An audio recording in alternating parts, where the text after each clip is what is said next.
दोस्तों नमस्कार। Colonel Ajay, CEO Ajay astro money group first global astro finance digital channel से आपसे मुखातिब होता हूं। आज 8 मार्च सन 2025 शनिवार। दोस्तों, अजय एस्ट्रो मनी ग्रुप देश का पहला चैनल है जो 42 कमोडिटीज 5 मार्केट पर लगातार अपडेट और विश्लेषण आपको प्रस्तुत करता है। दोस्तों, आपको याद होगा मटर, चना, उड़द, मूंग, मसूर, दलहन के साथ साथ तिलहन, मसाला और कपास पर हमारे अपडेट आपने सभी ने बहुत सराहे हैं। खबर निकल के आ रही है कि पीली मटर का जो ड्यूटी फ्री इंपोर्ट था वो 28 फरवरी सन 2025 को समाप्त हो गया था। अब सभी व्यापारीगण और इंपोर्टर और एक्सपोर्टर्स सरकार की नई अधिसूचना का इंतजार कर रहे थे जो कि कल 7 मार्च को जारी हो गई है। जानिए, पीली मटर पर इंपोर्ट ड्यूटी घटी या इंपोर्ट ड्यूटी बढ़ी या उसके ऊपर कितना समय पे क्या हुआ। साथ साथ मसूर के ऊपर इंपोर्ट ड्यूटी बढ़ने के समाचार हैं। जानिए, पीली मटर की इंपोर्ट ड्यूटी कब तक प्रभावी रहे, ड्यूटी फ्री इंपोर्ट कब तक प्रभावी रहेगा, कब से लगेगा इंपोर्ट ड्यूटी टैक्स। जानिए रिपोर्ट विस्तार से। यदि चैनल पसंद आए तो लाइक कीजिएगा, सब्सक्राइब कीजिएगा। साथ साथ विशेष अग्रिम रिसर्च रिपोर्ट के लिए भी संपर्क कर सकते हैं। जानिए रिपोर्ट विस्तार से। दोस्तों, खबर निकल के आ रही है कि पीली मटर का आयात, ड्यूटी फ्री आयात जो 28 फरवरी सन 2025 तक था, अब शुल्क मुक्त आयात की समय अवधि नहीं बढ़ी है, लेकिन 31 मई तक जो पुराना अपलोडिंग थी उसके ऊपर ड्यूटी फ्री इंपोर्ट जारी रहेगा। खबर निकल के आ रही है हाल में ही जारी DGFT director general foreign trade और कस्टम की अधिसूचनाओं की बात माने तो पीली मटर के लिए शुल्क मुक्त आयात की अनुमति बढ़ाई नहीं गई है। 28 फरवरी सन 2025 से पहले लोड की गई शिपमेंट या खेप को 31 मई सन 2025 तक भारत पहुंचने पर शून्य शुल्क का लाभ मिलेगा। DGFT की अधिसूचना 43/24-25 विदेश व्यापार महानिदेशालय ने 24 दिसंबर सन 2024 को अधिसूचना 43/2024-25 जारी की थी, जिसके तहत ITC HS कोड 07131010 के तहत पीली मटर का आयात शुल्क न्यूनतम आयात मूल्य MIP शर्तों और पोर्ट प्रतिबंधों के बिना स्वीकृत है।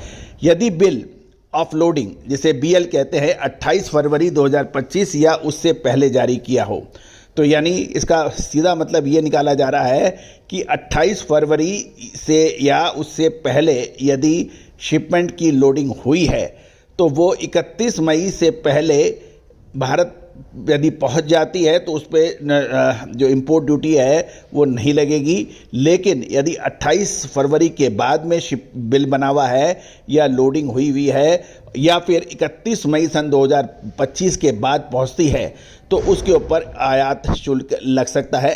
ऐसी हमारी समझ है। फिर भी आप अधिक क्लियरिफिकेशन के लिए अपने विशेषज्ञ से भी जानकारी कर लें।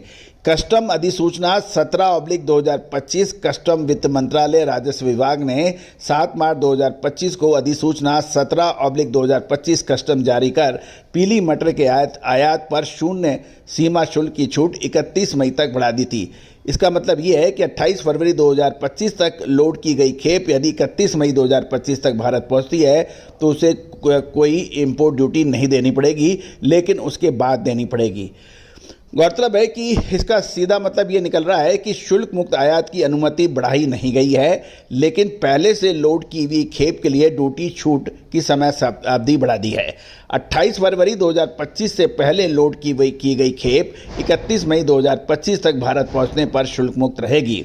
31 मई 2025 के बाद भारत पहुंचने वाली खेप पर लागू सीमा शुल्क लग सकता है यदि वो पहले से ही चाहे वो पहले से भी लोड की होगी। तो ये ध्यान रखिएगा कि 31 मई 2025 और 28 फरवरी 2025।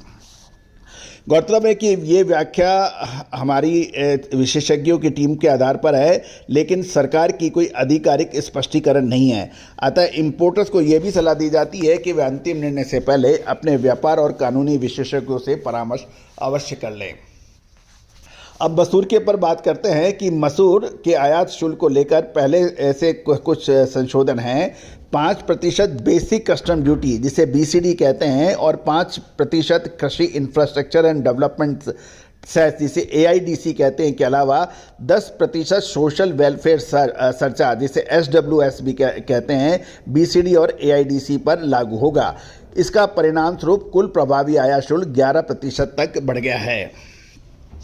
आयात शुल्क संरचना जो होगी वो basic custom duty BCD 5%, agriculture infrastructure and development cess 5%, social welfare surcharge SWC 10%, यानी BCD AIDC पर लागू 1%, कुल प्रभावी आयात शुल्क 11%।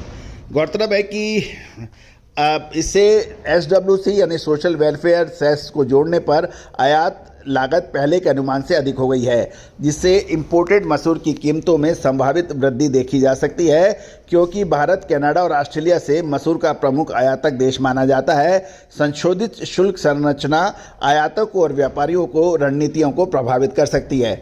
सरकार का ये कदम घरेलू किसानों को समर्थन देने, नई फसल की आमद के बीच बाजार को स्थिर रखने के उद्देश्य से उठाया गया है। व्यापारिक हितधारक अब नई शुल्क दरों को ध्यान में रखते हुए अपने खरीद और मूल्य निर्धारण रणनीतियों पर पुनः विचार कर सकते हैं। दोस्तों, उम्मीद है कि सभी जानकारियां आपको लाभदायक और इन्फॉर्मेशन अच्छी लगी होगी। फिर भी कोई भी व्यापारिक निर्णय से पहले आप अपने कानूनी विशेषज्ञ से अवश्य राय कर लें और हम अग्रिम विशेष रिसर्च रिपोर्ट के लिए संपर्क कर सकते हैं, जो कि सहयोग राशि अदा करने पर उपलब्ध होगी। All the very best, good luck, happy trading.